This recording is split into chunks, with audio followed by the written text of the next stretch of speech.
Thank you for watching another episode of the AA Sports Podcast. My name's Art, here with my brother Alex. What's going on, guys? What's going on? If you haven't already, make sure you guys go back and check our recaps from last week's fights, Usman Burns, and all the boxing that went on that same night. Today we're going to be covering or previewing boxing for February 20th on Saturday. If you guys are looking for the UFC preview, it'll be up on our next podcast.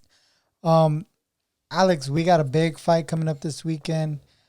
The main event of the weekend is definitely Miguel Berchelt defending his WBC 130-pound title against Oscar Valdez. Berchelt's held this title for a while now. Yeah. We haven't seen Berchelt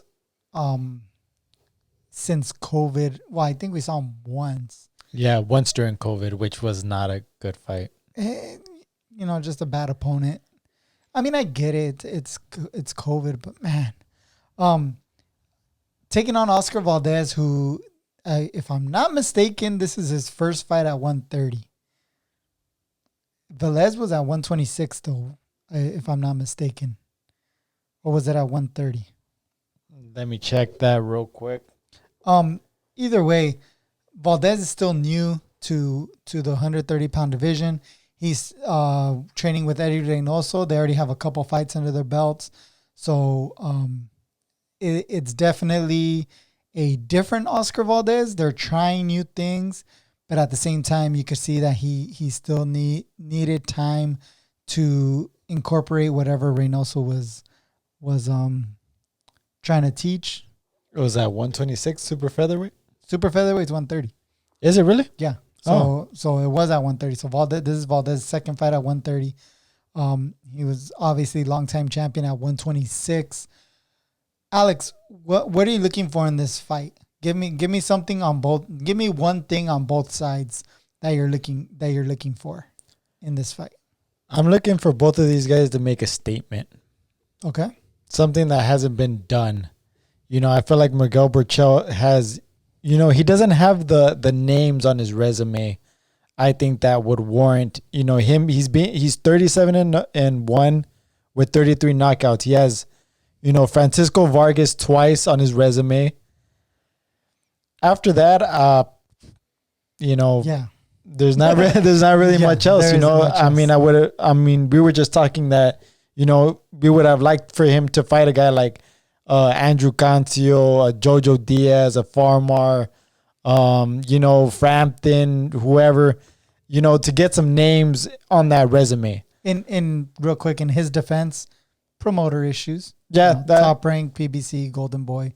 They don't get along all the time. So, we'll give him a little bit of benefit of the doubt. But you're right in that he doesn't have the names on his resume. That's true. You know what? Top rank really can't make deals with anybody right now. I mean, they really can't fight guys from other promotions. It's already happened. It's amongst their own guys. Happens with Lomachenko. Teofimo's over here talking that he's gonna take his talents elsewhere. He's gonna take his talents elsewhere. Hold out. He's in a lockout, or I don't know what he's doing. And you know what? Oscar Valdez has. He hasn't faced this type of opponent yet. A big guy in Miguel Berchelt. He's big for 130. Has an onslaught of punches, and you know what? He's one of those guys that he may not have the best boxing skill, but he can put his combination together. He hits hard, and he's got great stamina. We've seen that Oscar Valdez can be chinny. Who knows? Maybe it was the weight cut. Could be the weight cut. A lot of questions going into this fight. I really hope we get the answers. Are these guys the top 130 pounders? I want to know. Now, it's hard in this fight to, a blowout victory by both sides. Obviously, you make a statement. Oh, sorry. And I forgot Gervonta Davis when he was at 130. I would have liked for him to fight any of those guys. Okay. Yeah, I agree. What I was about to say before you rudely interrupted me. Yeah. A blowout win obviously makes a statement. If it's a war, a back and forth war where, let's say, Valdez is taking it to Berchelt, and like you said, Berchelt is big and strong. We've seen Valdez hurt in the past, knocked down in the past. If Berchelt were to knock down and stop Valdez, even though Valdez was dominating, would that be the type of statement you would want to see, or what's a statement win to you? You know what? I highly doubt that Miguel Berchelt's gonna, or that Oscar Valdez is gonna stand in there and try to bang with Miguel Berchelt. Mm-hmm. Highly doubt that. You know what? I think he's gonna try to outbox him, and that's the thing. Is he gonna be able to do that for 12 rounds? You know, without getting tired, without getting caught. And if he does get caught, how is he going to react? Okay. Vice versa, does he have the power at 130 to hurt a guy like Berchelt? Because Berchelt, he just seems like one of those guys that's very durable. You know, yes. He's a nightmare for any boxer that doesn't have that type of knockout power. You know what I mean? And he's also, I think, very his length and his reach is very underrated because of his inside game. You know, he likes to get in close and bang with you in close, body shots, short hooks. But at the same time, he's so long where a guy like Oscar Valdez, we've seen him try to pull back on punches and get caught. Berchelt is long enough to where Valdez, I don't think he's going to be able to just stay on the outside and try to pull back because he could get caught. I'm going to be honest with you. Okay, who are you picking? I'm picking Berchelt. I'm picking Oscar Valdez. Okay. And I'm going to be honest with you. I think Valdez's best chance is to take the fight to Berchelt. Try to get Berchelt on the back foot. Try to get your respect early. It's going to be a tough battle, but there's ways to box from the inside, not necessarily at the end of Berchelt's punches. Within a close range where Valdez can do more damage. Valdez, for all the defensive issues, he is a great offensive fighter. He can bang with the best of them. He could throw great body shots, and he has great combinations.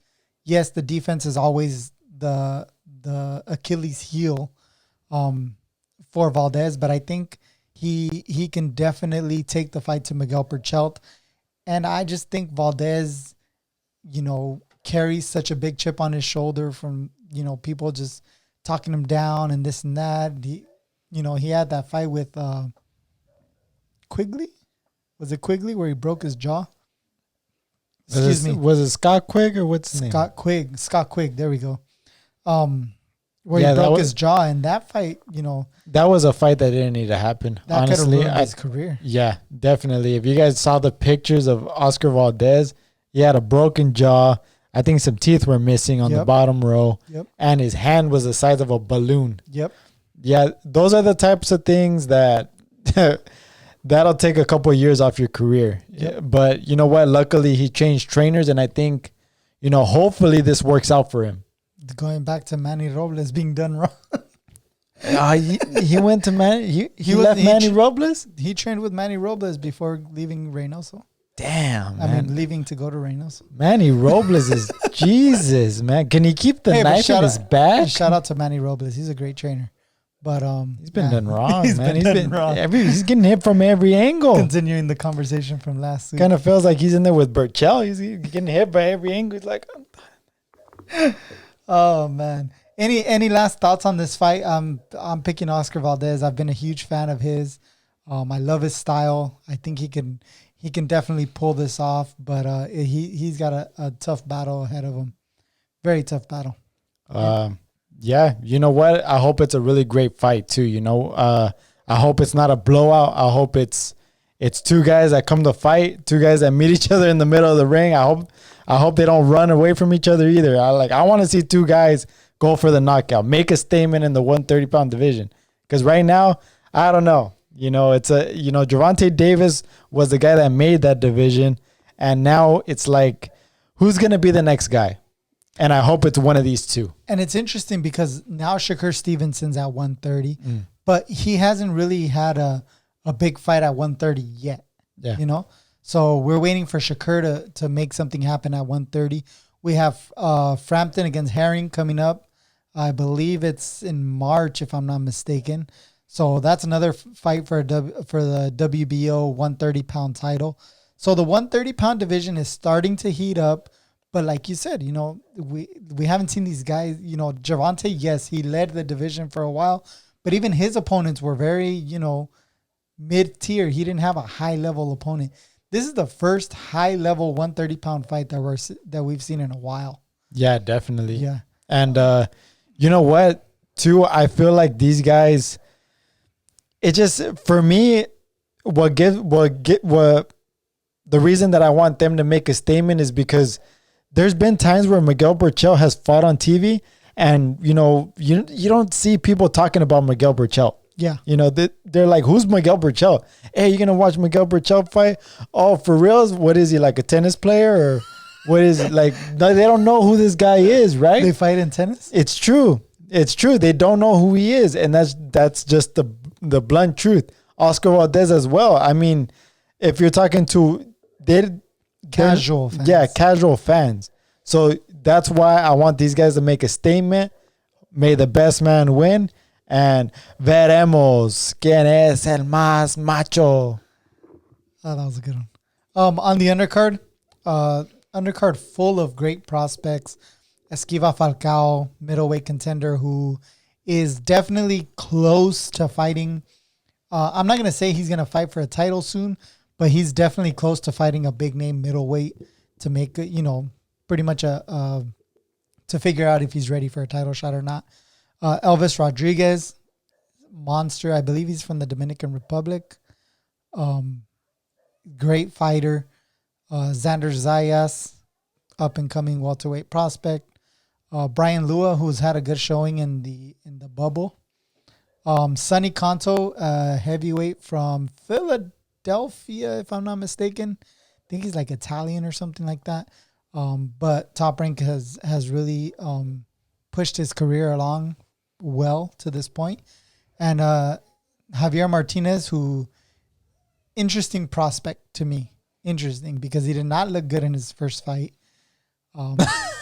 Dude, he did not. Well, that's interesting. He did not look good in his first fight. I believe he was a highly touted amateur, but his first professional fight, I think he just laid an egg. But I believe it was in his second fight where he redeemed himself fairly well. So we'll see where he goes from here. Anybody you're excited to see on this card, on the undercard? You know what? I think they're all going to be great fights. I do want to see Escobar Falcao because I do know that he gets talked about a lot in Robert Garcia's gym. So I want to see what this guy's all about. And I just hope that there's some great fights. Yeah, Elvis Rodriguez is a favorite of mine to watch fight. Great fighter, long, lengthy. I think he's definitely ready for a big step up in competition. And another fight going on Saturday, which will be on Showtime. Adrien "The Problem" Broner making his comeback, taking on Jovanie Santiago. The can man, Adrien Broner. Broner's been through a lot in his career. We're not making excuses for him, but seems like, and there's interviews out there. We're not saying anything new. Seems like his life got a little out of control. He got a little out of control, but now he's, trying to do the right thing and make a comeback in his boxing career, taking things a little more serious and, trying to get back on track. Are you looking for anything specific against Santiago here? You know what? I'm looking for Adrien Broner to make a statement because he's been, he's been recording himself on Instagram, YouTube, about his workouts. It seems like he's 100% ready to come back. It seems like his mentality's there. It seems like his work ethic is there. He's not the Adrien Broner that we're used to seeing, that balloons up, that drinks, that's eating strippers out, and God knows what else is going on. No, I think that this was a wake-up call for him. All right, sorry for that. We had to take a second away to talk about some stuff. Alex, Broner in the past, I feel, against certain opposition has either fought up or fought down to their level. Do you have any concerns in this fight with Broner? It's against Santiago? Yeah, I mean, you know what? I think the blueprint to be Adrien Broner that a lot of people have already used is that you got to outwork him. Mm-hmm. If you throw a lot of punches at him, he's more of a guy that looks for one shot to try to counter you and things like that. But if you have power, if you're able to throw a lot of punches, it seems like that's the route to victory against Adrien Broner. Yeah. But am I wrong in saying that, or do you feel? I completely agree. I miss the Broner back in the days who would, throw crazy combinations, a lot of punches. He's always had some good power. But he used to put his punches together so well. Used to be a lot more offensive. Now he's more of a defensive fighter, like you said, looking for one punch or two punches. Doesn't use a jab as much. Excuse me. In this fight, I would like to see him use a little more jab. Ooh, excuse me. Jeez. And, I like kind of like you said with Berchelt Valdez, Broner needs to make a statement. Is he back? Is he back for good? Or is he just back for a paycheck? And right. It sucks to say. But, Broner's not only a great talent, but he's a great personality for TV. And I think Showtime and PBC can use somebody like Broner to help attract viewers and to, be somewhat of a draw, we could say, for boxing. He could draw viewers. A lot of people are interested in what Broner does, and a lot of people tune in to watch him fight. Yeah. So I think in this fight, I don't know if Jovanie Santiago is going to be able to win a trap type of fight where he catches Broner off guard and Broner leaves his guard down and doesn't really take this serious. Seems like Broner is taking this very serious, so I would like to see a convincing win for Broner. On the undercard, Dominic Brazil is taking on Otto Wallin. We saw Otto Wallin fight Tyson Fury on a top-ranked card, and we've seen Dominic Brazil against some of the best heavyweights out there. Most notably, he was knocked out by Deontay Wilder. Any thoughts on Brazil against Wallin?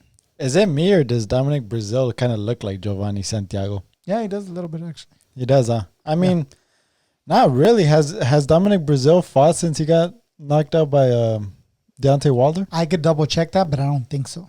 Really? I don't think so. That had to be like that up real quick. That was at least 2 years ago. That was about a long time ago. That was before. That was about a year, 2 years ago. Before the Fury fights, if I'm not mistaken. Otto Wallin we saw against Tyson Fury. He was the one that put up a really good fight against Fury. Pressuring him.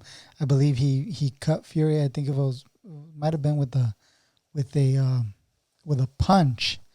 And that actually, you know what? That was that fight where that was the fight where Tyson Fury had like two massive cuts.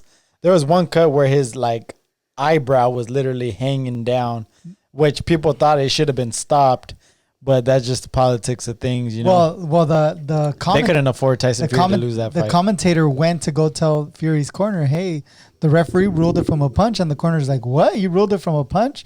Oh shoot, we can't, we can't take any risks. We got to get these cuts stopped." And then the cut man ended up making a ton of money. Mm-hmm. But yeah, I mean, decent heavyweight fight. We could expect some action, but I'm just not a fan of Dominic Brazil. He just been dealt a crappy hand. Heavyweight. He's a heavyweight during the wrong time. It's the wrong time to be a heavyweight right now because there's the big three and there's everybody else. Yeah, that's true. Any last comments on Berchelt, Valdez, or Broner? No, you know what? Berchelt Valdez is going to be a great fight. I can't wait for it. I've been waiting. I'm glad it's finally here. And you know what? I'm excited to see Adrien Broner come back. You know what?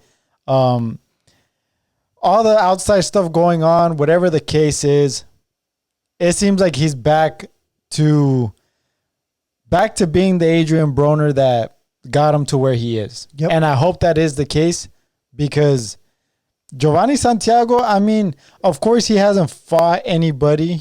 Nobody knows him. But this is an advantage for Jovanie Santiago. Nobody knows this. Nobody knows who you are. You don't have much to lose. Yeah. If you beat Adrien Broner in this fight, everybody's going to know you. If I was Jovanie Santiago, you come in, nothing to lose. You go out there and you take the win.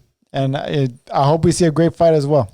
Isn't it crazy how, we say like Broner's taking it serious now and trying to get back to where he was. But where he was because he was partying and stuff. You know what I mean? Like he was living that crazy lifestyle, and that's what got him, the popularity and the high ratings, the high viewership, and eventually all those title shots. Obviously, yes, he was a great boxer, but he was doing all this side stuff, which even increased his popularity more. But now that he's taking it serious, it's like, okay, he's trying to get back, but the right way, through his boxing and not through the outside stuff. Right. You're pretty crazy. You're completely right. You know what? He's been through the ringer already. He tried rapping, he tried doing all this stuff. I don't know if he still does it. But that's the thing. When you're a fighter, I think he can't really live with him. I don't think he's going to be able to live with that regret. Well, what if I would have been disciplined? What if I would have done this? What if I would have done that? I think he has all the skills to be a top guy at 140. I really do. 47. What is he? Oh, he's coming back at 47? Yeah. No, I thought he was going to 140 and fighting Santiago? No, well, I thought he was fighting at 140. He's fighting at 147? Yeah. Oh, it's the same Broner. It's the same guy. No, you know what? All the stuff I said about him. Nah, I'm just kidding. You know what? It's because I heard him say that he wanted to challenge Jose Ramirez. He wanted to challenge Josh Taylor at 140, and he felt that he shouldn't be fighting at 147 because the guys are just too big for him. He'll probably fight this fight at 47 and then try to move down to 40, but he has been out 2 years. That's a tough cut. It's 2 years. The last time he fought was in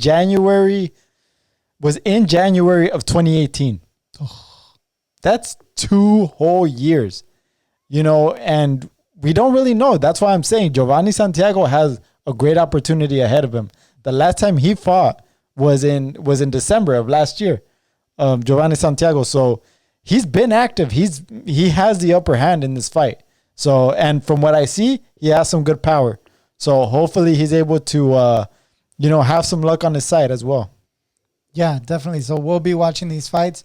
We'll have our recap up probably Saturday night. We'll do our boxing recap, and then Sunday morning we'll have our UFC recap up. Thank you guys for watching. Again, consider subscribing, drop a like, leave a comment, all that good stuff. And thank you for watching this episode of the AA Sports Podcast. We'll talk to you guys next time. Thanks a lot, guys.